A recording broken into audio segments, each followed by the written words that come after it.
Assalamualaikum warahmatullahi wabarakatuh. Selamat pagi anak-anak sekalian. Salam sehat, salam semangat. Sebelum kita mulai pelajaran, marilah kita berdoa dulu dengan membaca surat Al-Fatihah. Berdoa dimulai. Amin ya robbal alamin. Baiklah, terima kasih. Untuk saat ini, sementara pembelajaran kembali daring. Kembali kita belajar dengan jarak yang jauh ya. Tapi tidak apa-apa, tetap semangat belajar bersama-sama. Baiklah, sekarang mari kita lanjutkan materi pelajaran kemarin. Masih di bab 6 tentang teks ulasan. Mungkin di beberapa kelas sampai materi tidak sama. Jadi mungkin ada yang diulang, ada yang dilanjutkan. Untuk menyamakan, maka kali ini kita akan membahas tentang unsur kebahasaan terlebih dahulu. Berikut ini adalah contoh dari teks ulasan berupa cerpen dengan identitas karya, judul, Aku, Ibu, dan Takdir, penulis Bahtari Indra, tahun terbit 2015. Silakan kalian baca terlebih dahulu teks ulasannya. Nah, setelah kalian baca, mari kita perhatikan warna-warna yang menggarisbawahi kata-kata yang ada dalam teks ulasan tersebut. Perhatikan kolom keterangan warna. Pena berwarna merah berarti menunjukkan itu adalah verba atau kata kerja. Warna ungu menunjukkan bahwa kata itu termasuk pronomina atau kata ganti. Kemudian warna kuning adalah contoh dari konjungsi atau kata hubung. Warna hijau adalah contoh dari preposisi atau kata depan. Sedangkan warna biru muda adalah contoh dari kata sandang atau partikel. Kalian bisa memperhatikan materi ini sebelumnya di modul. Dalam pembelajaran daring ini saya hanya akan menyampaikan contohnya saja agar kalian lebih paham. Mencari unsur kebahasaan dalam teks ulasan. Nah, salah satu cara awalnya adalah seperti ini. Kalian harus menganalisis satu persatu kata, harus membedah satu persatu kata. Kalian cari mana verba, mana pronomina, konjungsi, preposisi, dan kata sandang. Setelah kalian menemukan contoh-contohnya, maka kalian garis bawahi, lalu kalian kelompokkan berdasarkan kategori katanya. Kalian bisa catat di buku tulis masing-masing. Ini adalah contohnya. Warna merah berarti verba. Kita cari di sini di baris pertama, yaitu pada kata memuat. Kata kerja memuat atau verba memuat memiliki imbuhan mem. Masih ingat kalau imbuhan mem berarti menunjukkan kata kerja aktif atau pasif? Ya, menunjukkan kata kerja aktif karena menggunakan imbuhan me. Kemudian di baris pertama juga ada kata kerja dilalui. Kira-kira itu kata kerja aktif atau pasif? Ya, itu adalah kata kerja pasif. Mengapa? Karena menggunakan imbuhan di. Itu adalah ciri-cirinya ya.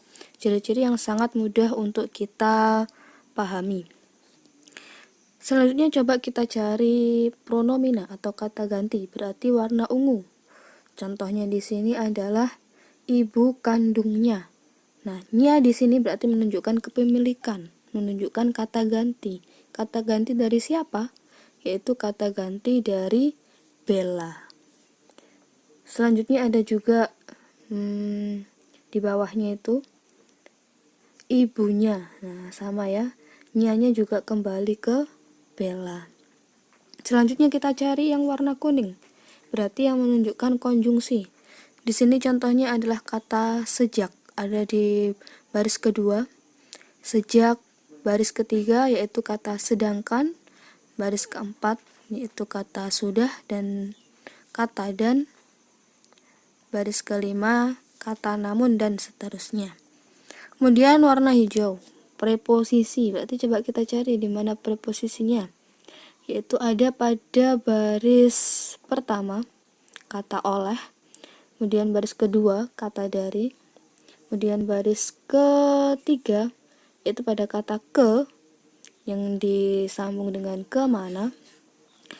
Itu adalah contoh dari preposisi atau kata depan. Nah, preposisi ini biasanya untuk menunjukkan tempat, menunjukkan keterangan tempat.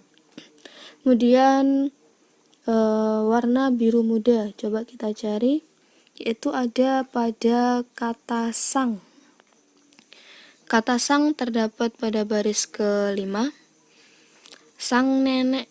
Nah, kata sang ini menunjukkan kata sandang yang berfungsi untuk menunjukkan sebuah gelar. Di sini gelarnya yaitu nenek.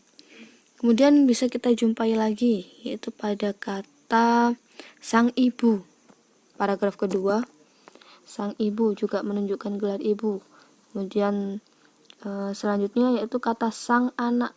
Nah, sang di sini juga menunjukkan gelar, yaitu seorang anak. Baiklah, selanjutnya setelah kita bermain-main dengan warna, kita lanjut ke unsur kebahasaan lainnya, yaitu tentang kalimat simpleks dan kompleks. Kalian bisa membaca materinya ini di modul ya. Kalimat simpleks merupakan kalimat yang memiliki satu subjek atau satu predikat. Kemudian kalau kompleks berarti subjek dan predikatnya lebih dari satu.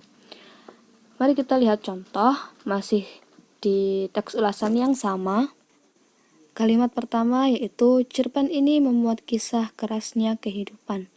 Ini adalah contoh dari kalimat simpleks karena mengandung satu subjek dan satu predikat. Kemudian kalimat yang kedua merupakan kalimat kompleks karena memiliki lebih dari satu subjek dan predikat. Baiklah, cukup sekian materi untuk hari ini. Untuk unsur kebahasaan lainnya kalian bisa membaca modulnya lebih lengkap.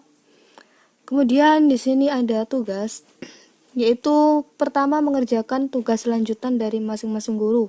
Misalnya kalian dapat tugas dari Bu Laili, berarti kalian kerjakan dulu tugas dari Bu Laili tersebut, atau yang dapat tugas dari saya, maka dikerjakan juga.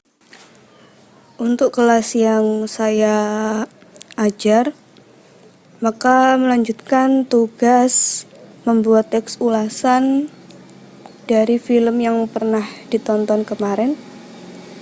Kalian buat paragraf teks ulasannya terdiri dari identitas film, kemudian orientasi, tafsiran atau sinopsis, analisis, dan evaluasi.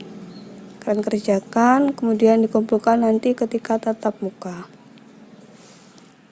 Jangan lupa tetap semangat. Apabila ada pertanyaan bisa ditanyakan di kolom komentar yang tersedia atau bisa WA ke nomor saya. Terima kasih. Wassalamualaikum warahmatullahi wabarakatuh.